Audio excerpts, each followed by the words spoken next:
Have you ever been in an argument where you realized, mid-sentence, that the more you explained your position, the weaker it sounded? What if I told you one man saved an entire religion by refusing to defend it, by showing that having no position is the strongest position of all? This sounds like a paradox. It is, and it's also why Buddhism survived. The year is 150 CE. Buddhism is fracturing into 18 schools, each building elaborate philosophical systems, each claiming to represent the Buddha's original teaching. Hindu philosophers are asking devastating questions. Buddhist scholars are losing ground in the great debate halls of India. The core vulnerability. If nothing has a self, isn't Buddhism empty nihilism? Doesn't your own logic refute itself? Buddhism needs more than another interpretation. It needs a logical revolution.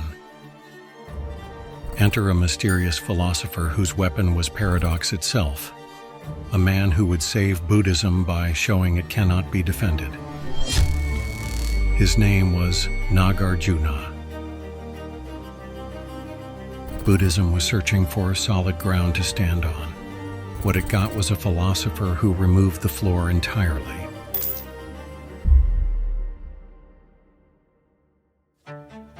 To understand what Nagarjuna accomplished, we need to see what was actually at stake. The Buddha died around 483 BCE. Within a century, his teachings began to fracture. By 150 CE, Buddhism had split into at least 18 distinct schools. Each school was building elaborate metaphysical systems. The Sarvastivada claimed everything exists, past, present, and future, all simultaneously real.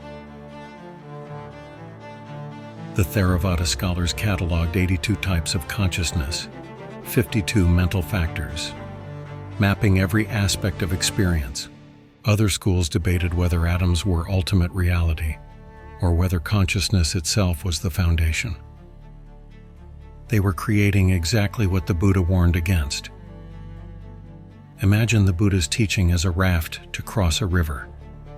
These schools were arguing about the wood grain, the rope quality, whether the raft existed in the past tense while you crossed it. They forgot the point was to cross the river. But the internal confusion was only half the problem. Hindu philosophers, particularly the Nyaya and Vedanta schools, were launching devastating attacks on Buddhism.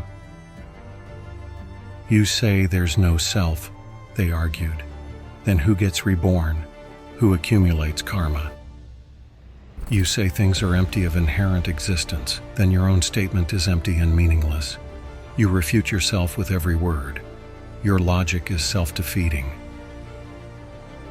Picture the debate halls at Nalanda, stone pillars rising 3 stories high, hundreds of scholars watching. A Buddhist monk stands to defend no-self doctrine. A Hindu philosopher rises. If there's no self, who is that standing before us? Laughter ripples through the audience.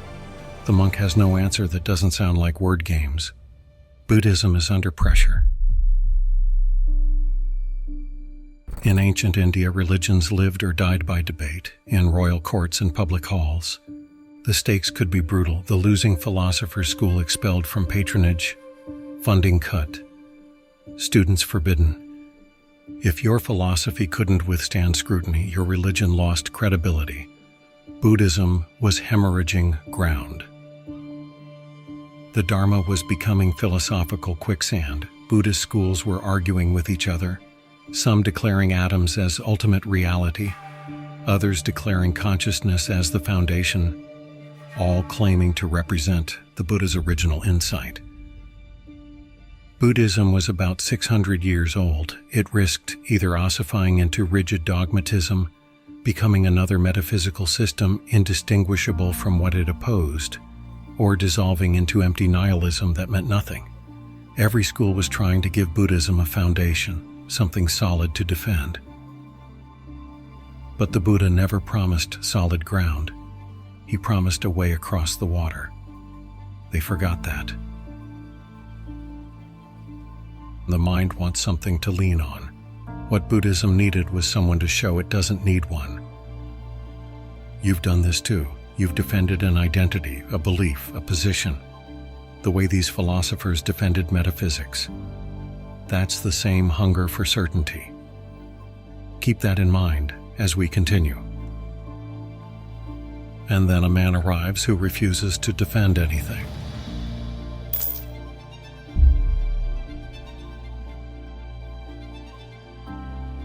What we actually know about Nagarjuna could fit on a single page. Probably lived between 150 and 250 CE, possibly associated with Nalanda University in northern India, though the details are debated. But his work certainly spread through the same university world. Author of the Mula Madhyamaka Karika, the fundamental verses on the middle way, 27 chapters, roughly 450 verses. This text would transform Buddhism.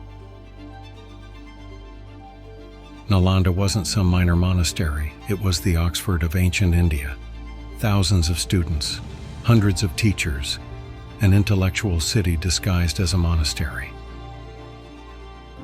Picture a man in a robe, in a hall that smells of oil lamps and dust, where one poorly defended argument could end your career. Debates held before audiences of scholars. Victory meant royal patronage. Defeat meant obscurity. This was gladiatorial combat with logic as the weapon. Beyond the Mula Madhyamaka Karika, Nagarjuna wrote prolifically.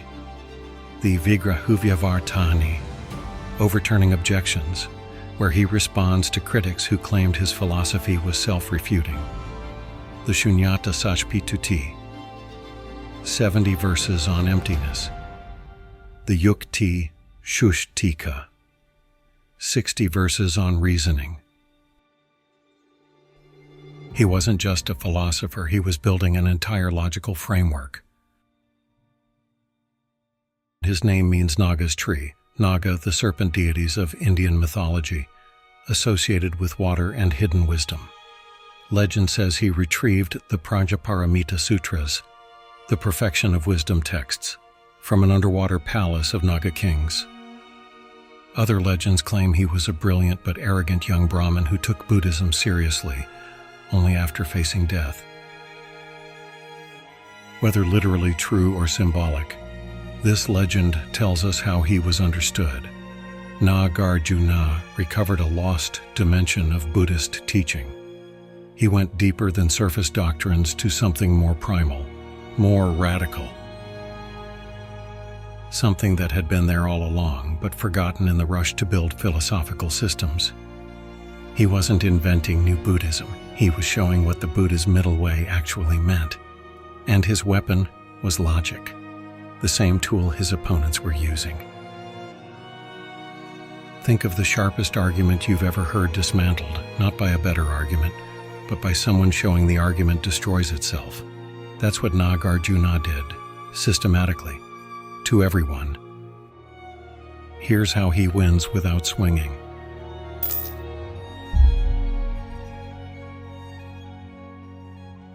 What I'm about to show you is going to feel disorienting, like standing on a platform that suddenly isn't there. Follow this carefully, because this feeling, that's the method working. The tetralemma. You're probably thinking in binary terms right now. Something either exists or it doesn't. True or false, real or illusion. Indian logic was more sophisticated. The tetralemma, Chatushkoti in Sanskrit, offered 4 logical possibilities. 1. It is. 2. It isn't. 3. It both is and isn't. 4. It neither is nor isn't. Most philosophers would defend one of these 4 positions. Nagarjuna demolished all 4. Let me show you how. From the first chapter of his Mula Madhyamaka Karika, he asks, does a thing arise from itself, from another, from both, or from neither? He writes in verse 1, Not from itself, not from another, not from both, nor without cause. Nowhere and at no time can any entity come into being. Not ultimately, not as something with its own independent engine. Emptiness isn't a void, it's the fact that things don't stand alone. That's the opening move. He blocks every doorway the mind tries to escape through. Then he proceeds to dismantle each option. Option 1, from itself. If a thing already exists to produce itself, it doesn't need to arise. A seed cannot produce itself, because it's already a seed. If it exists to cause itself, it's already there. The arising becomes redundant. Option 2, from another. Then anything could come from anything. Rice could arise from rocks, fire from ice, complete chaos. We know from direct experience this doesn't happen. Causes and effects have specific relationships. Option 3. From both itself and another. This combines the contradictions of options 1 and 2, even worse. Option 4, from neither itself nor another. Then nothing could ever arise. We'd have no universe at all, no causation, no change. Clearly false. Try this right now.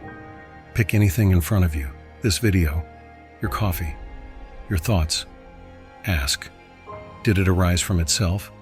From something else? From both? From neither?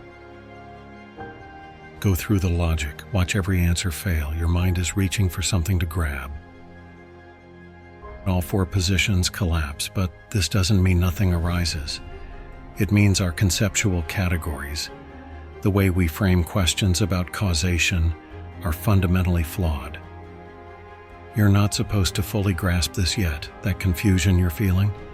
That's the diagnosis working. Nagarjuna isn't giving you new ground to stand on. He's showing you the ground was never there. This isn't a game where the smartest person wins. It's a diagnosis of how the mind manufactures suffering by demanding certainty. Reductio ad absurdum.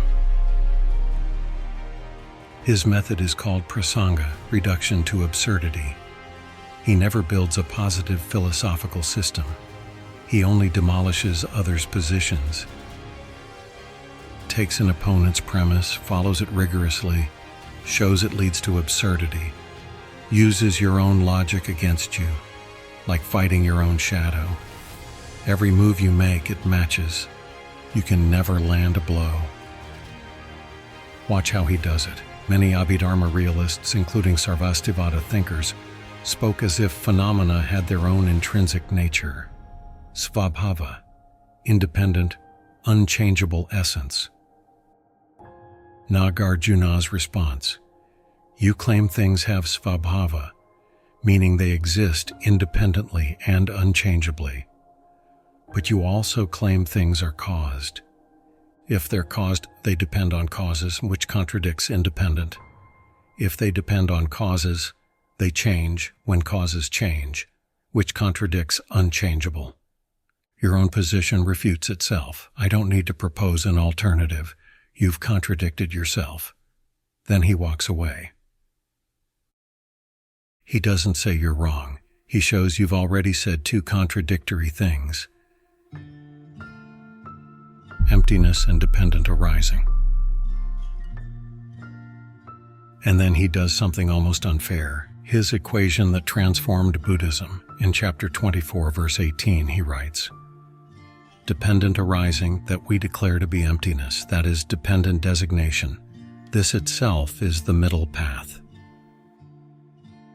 This is where the floor really drops. Śūnyatā equals pratitya samutpada, emptiness equals dependent arising. These aren't 2 different teachings. They're the same reality observed from different angles. Things are empty because they depend on causes and conditions. They have no svabhava, no inherent, independent essence. Everything exists conventionally, relationally, dependently. Look at this video you're watching. Where does it begin? The script I wrote? The recording? Your internet connection? Your device? Your eyes? The evolution of human vision? The Big Bang? Where does this video end and not this video begin? Nowhere. It's a conventional designation for a process that depends on infinite causes. That's what emptiness means. Not that it doesn't exist, that it exists dependently, not inherently. Emptiness doesn't negate reality. It explains how reality works.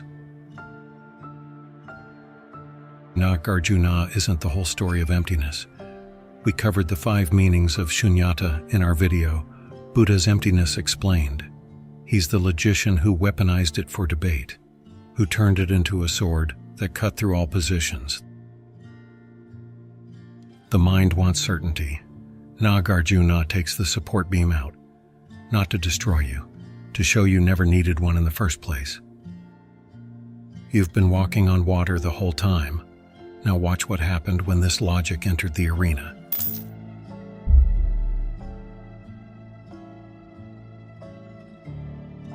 Now imagine the same hall again, the same stone pillars, the same audience. But this time, the monk doesn't flinch.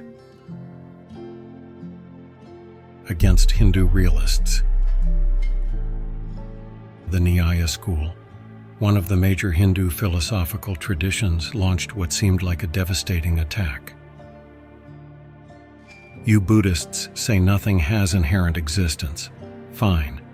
But you're using logic and language to make this argument. Logic requires stable meanings. Language requires stable reference. Every word you speak refutes your position. Think about how brilliant this attack is. If you defend Buddhism, you use logic, which proves them right. If you don't defend Buddhism, you lose. Checkmate, right? Nagarjuna's counter. I'm not making a positive claim about reality. I'm showing your claims about reality fail by your own standards. I'm using your rope to tie you up. If you think I'm defending a position, you've already misunderstood. He's operating with 2 levels: how things work in ordinary life and what they are when you search for an independent essence. Language works on the street. It fails under a microscope, and that's the point. Conventionally, words function. Tables hold cups. Causes produce effects. Ultimately, when you search for that independent essence, you find nothing. So I'm not denying speech. I'm denying the fantasy of a self-standing meaning. The result? Buddhism becomes philosophically unassailable. You can't trap someone who defends no thesis. The burden of proof shifts back to those making metaphysical claims. Against a Buddhist realist. But Nagarjuna didn't spare fellow Buddhists. Many Abhidharma realists, including Sarvastivada thinkers, claimed dharmas, phenomena, truly exist. Past, present, future, all exist simultaneously. This explains how karma works across time. Nagarjuna's demolition appears in chapter 19, verse 6 of the Mula Madhyamaka. He writes, "If the present and future exist presupposing the past, then the present and future would exist in the past." He sprung the trap, the logic. If the past exists right now, it's not the past, it's the present. If the future exists right now, it's not the future, it's the present. If everything is present, there is no past or future. Your position devours itself. He did to Buddhists what he did to Hindus, no special treatment. If your logic fails, it fails. This forced Buddhist scholars to clarify what they meant by reality and cause. The result? Diverse schools unified under shared methodology. Buddhism returned to its therapeutic roots. Common ground emerged without demanding uniformity. Pause for a moment. Think of any strong position you hold. Political, philosophical, anything. Try to defend it using pure logic with no unstated assumptions. Go ahead. You can't, can you? That's what every philosopher in India faced with Nagarjuna. He never defends a view, always shows how views refute themselves. Like a mirror, opponents only see their own contradictions. The texts call him undefeated in debate. Now you understand why. But there's a problem. People heard emptiness and panicked.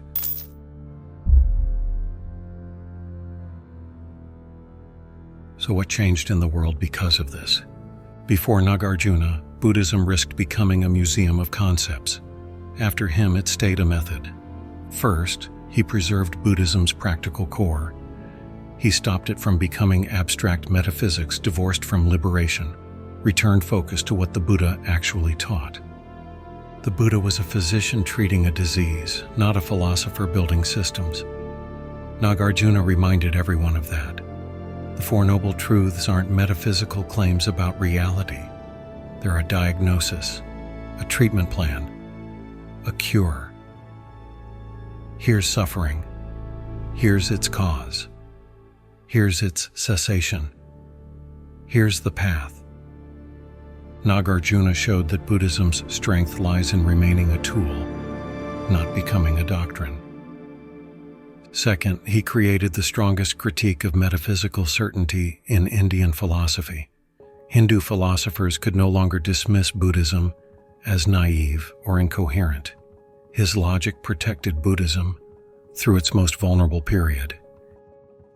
He didn't save Buddhism alone, but he gave it a logic that couldn't be cornered. Third, his method shaped Mahayana Buddhism deeply and forced everyone, including Theravada scholars, to clarify what middle way really meant. We covered this in our video, The Middle Way Explained, where we showed it's not compromise between extremes. Nagarjuna made this crystal clear, its rejection of the entire framework that generates extremes. Later thinkers like Chandrakirti turned his method into the backbone of Madhyamaka debate. Madhyamaka, the middle way school, became one of Buddhism's two great Mahayana philosophical traditions. Look at Zen Buddhism. Koans are pure Nagarjuna logic applied to spiritual practice. What is the sound of one hand clapping? That's the tetralemma turned into meditation, rejection of conceptual thinking, direct pointing beyond words. Zen masters understood what Nagarjuna taught. Enlightenment cannot be grasped conceptually. You must experience the groundlessness. Tibetan Buddhism made Madhyamaka the core philosophy. Every monk must master Nagarjuna's texts. The Dalai Lama once said, Nagarjuna is second only to the Buddha. Their entire debate tradition, the intellectual sparring you see in Tibetan monasteries, models his method. They're training monks to think like Nagarjuna thought, to see through positions, to dismantle conceptual frameworks, to rest in groundlessness. Even Western philosophy arrived at similar conclusions centuries later. Ludwig Wittgenstein, who never read Nagarjuna, concluded that language has limits, that philosophy must recognize its own boundaries, that some questions are malformed, asking them reveals conceptual confusion. Wittgenstein wrote, "Whereof one cannot speak, thereof one must be silent." Nagarjuna would recognize this immediately.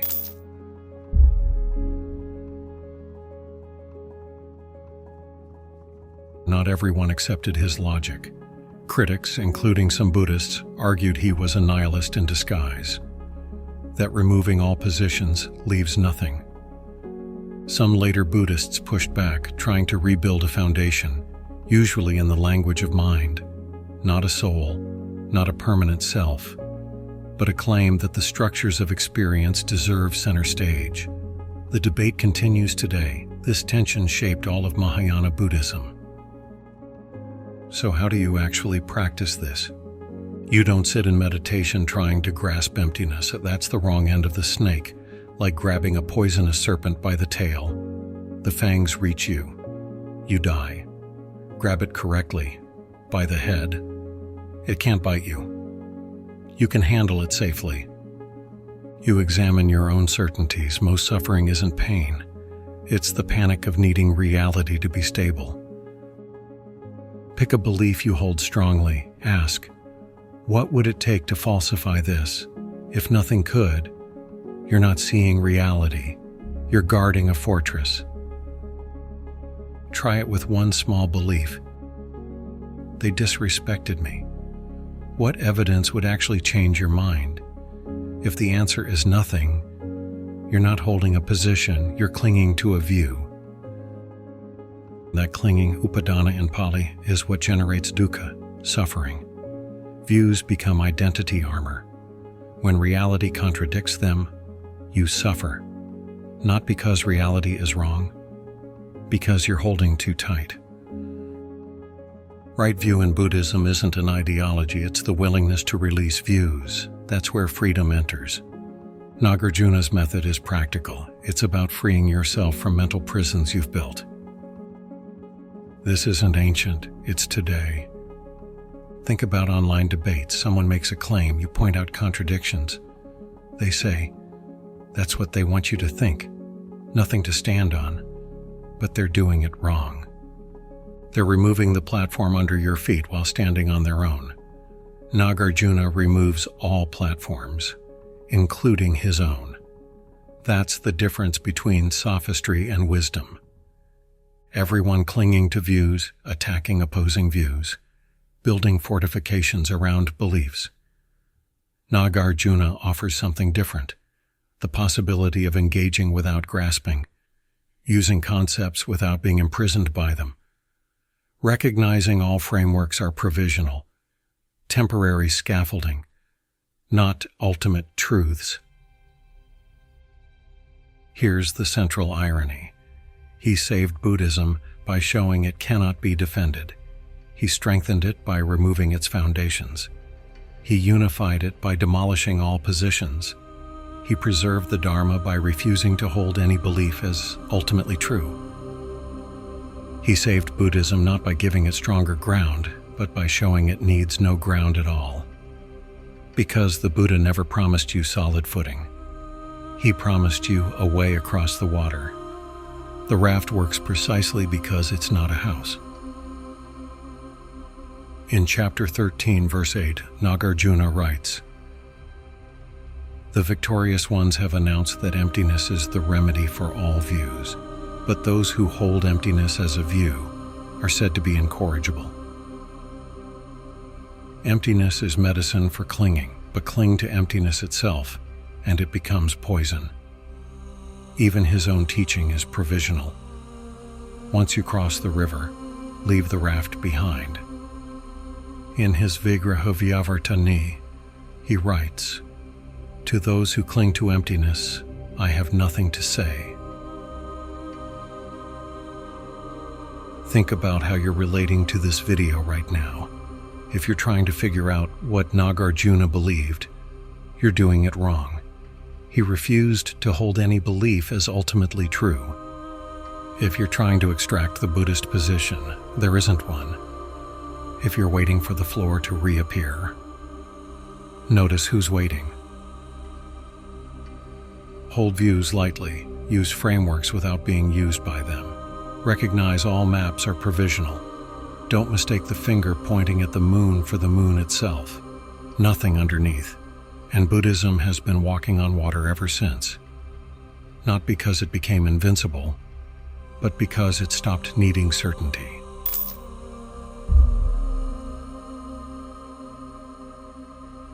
The legends say he lived 600 years. Others claim he achieved immortality through alchemy.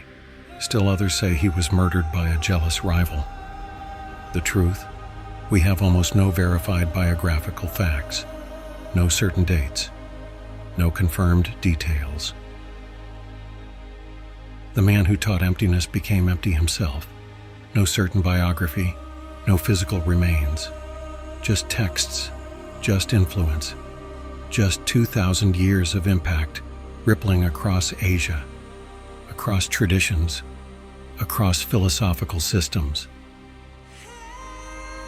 Maybe that's exactly right. The philosopher who showed nothing has inherent existence, left no inherent existence behind. But his method survived, his logic survived. It saved Buddhism not by defending it, but by showing it needs no defense. Because Buddhism was never a thing in the first place. A way across, a temporary scaffold, a method. This video you've been watching, it exists because Nagarjuna succeeded. Without his logic, Buddhism might not have survived to influence the world you're living in. You're watching proof of his impact. But he'd tell you this video is empty too. It depends on everything that came before it. And once you understand, it becomes another thing to set down. If you want to understand the man himself, now you know why he disappeared into legend.